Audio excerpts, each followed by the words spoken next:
and they wanted his land. He was furious. How many people are losing their homes today? They don't have jobs, cannot pay their mortgages, have to give back to the bank. Everything's taken away after 20 years of paying my home. That's the feeling that Joshua had in his mind. When you see people protesting about capitalism, are we right doing that or not? Are we being like Joshua, who was simply furious, and what did he do? He burned the land. The next day was dramatic. He came home and the guards were there. They knew who did it. The children, Abigail and Jeziel, were already young adults. Turned to the father and said, "Father, what have you done?" I burned the land. I burned it because they wanted ours. I was furious. I was frustrated. It wasn't fair. And then the son turns to the father and says, "Father, haven't we learned from the laws that Moses brought us that God is supreme? He is looking and taking care of us.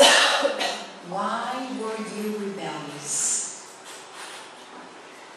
We need to understand that God is allowing us to undergo this because we need to understand something. You shouldn't have done it. Just like yesterday. The children today, they teach us too, right? This father was smoking a cigarette at the hotel, and the child, little girl, had a doll at hand, and she started banging the father, saying, "Bad boy, bad boy, bad boy." Just like Jeziel to his father, "Dad, you burned the lands that are not ours anymore." They went to prison. The anger of Joshua put the whole family in worse condition. But the story is so beautiful. You can read it in the book Paul and Stephen by name. This is just the first chapter of 20. Emotions dictating. That's why the first chapter is saying afflicted hearts. Because our emotions will dictate our destiny. When you read the book Heaven and Hell, we don't, because we don't like the title, right? People say, "Vanessa, I don't like that title." Go past it. Second part, it's like spirit reality show. Because you see stories after stories after stories of spirits telling us how their emotional states dictated their destinations in the afterlife and in future lives. In future lives as well. That's why Kardec says, happy spirits, resistant spirits, it's all about emotions. Suffering spirits, how we're feeling is going to dictate our state, vibratory state. That's why we need the Christ conscious, which is, in other words, God consciousness. And in this book, Gospel According to Spiritism, we can find it all. The recipe that the man who had anger got from the therapist, saying, "You can control it. It's not in your genes. Don't blame your parents, because you have the control room inside of you. Your emotional control room is dictating your connections, how they're potentiating your situations in your life in such a way that people who align themselves like this become healthier." Dr. Alexander Moreira, Brazil, a psychiatrist and a spiritist psychiatrist, ran his PhD thesis on spiritist mediums, and he found out something that became a scientific finding, publishing even a paper in Science showing us that spiritist mediums are healthier than healthy people. So we don't get crazy by practicing our mediumship in spiritist centers. It's the reverse. We become healthier. Why? You may be asking why. Me too, because we are all scientists in life. It's our nature to question. So, how so? By going by this framework, we become healthier. How is that? Because we feel more altruistic, we feel more caring, more compassionate about people. We start noticing that people are like us. When we don't know of these teachings, we're so self-centered. We wake up thinking about my feelings, it's I, my, mine. That creates a loop that is so unhealthy. When I learn about the Christ consciousness, I expand my horizons. I get to know that other people are like me. They have dreams, they have feelings, they have challenges, they have weaknesses and strengths. And I cannot create a war at every single relationship of mine in my life. And I start thinking, how can I be less heavy on the economy of the universe? By being altruistic. It's the Spiritist concept. Without sharing, there's no salvation.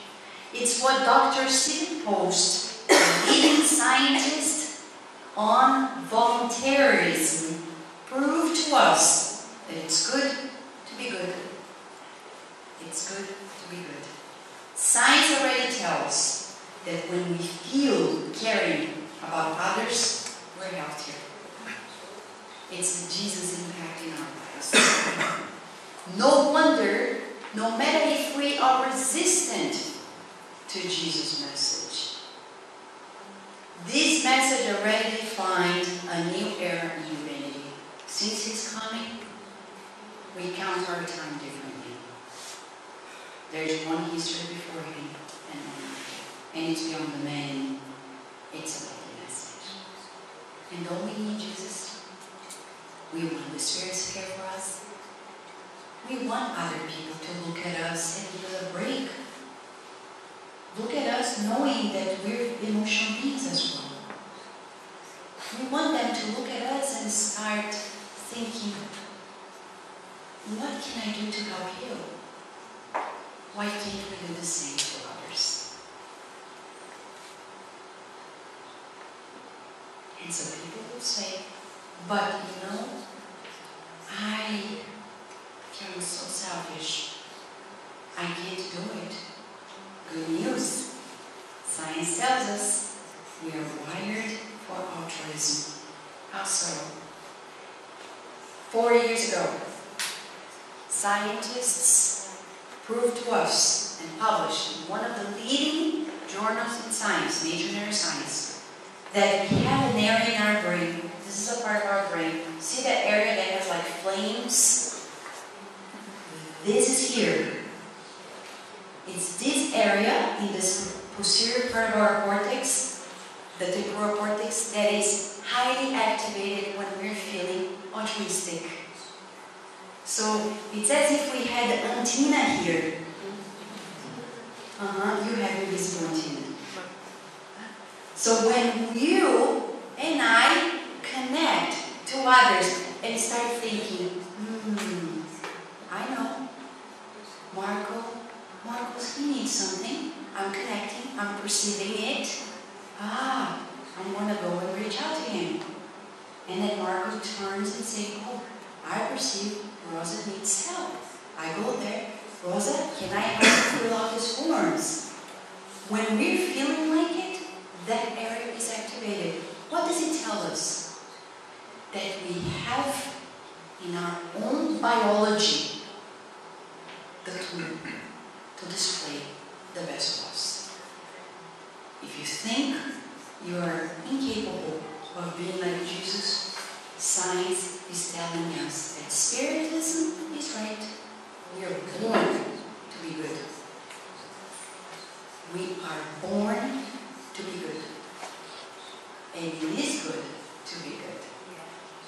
That's why we are happier every time we think more of others than ourselves. It feels good. And I'll never forget when I was younger, in graduate school, somebody turns to us and asks, do you do this charitable work because I think you're selfish? Because you are happier. I wish the whole world were that selfish. If we are that selfish, we're better off. Today, in one of the Canadian newspapers, we saw the cover talking about the new way of doing good in businesses. Businesses are finding out that there are ways for them to do good to society and good to them as well. We're in a new era of emotional awareness. It's good to do good to others because we also do good to us. And it reflects even financially in businesses. Is that wrong? No. Because money is energy. Money is not enemy. People think that money is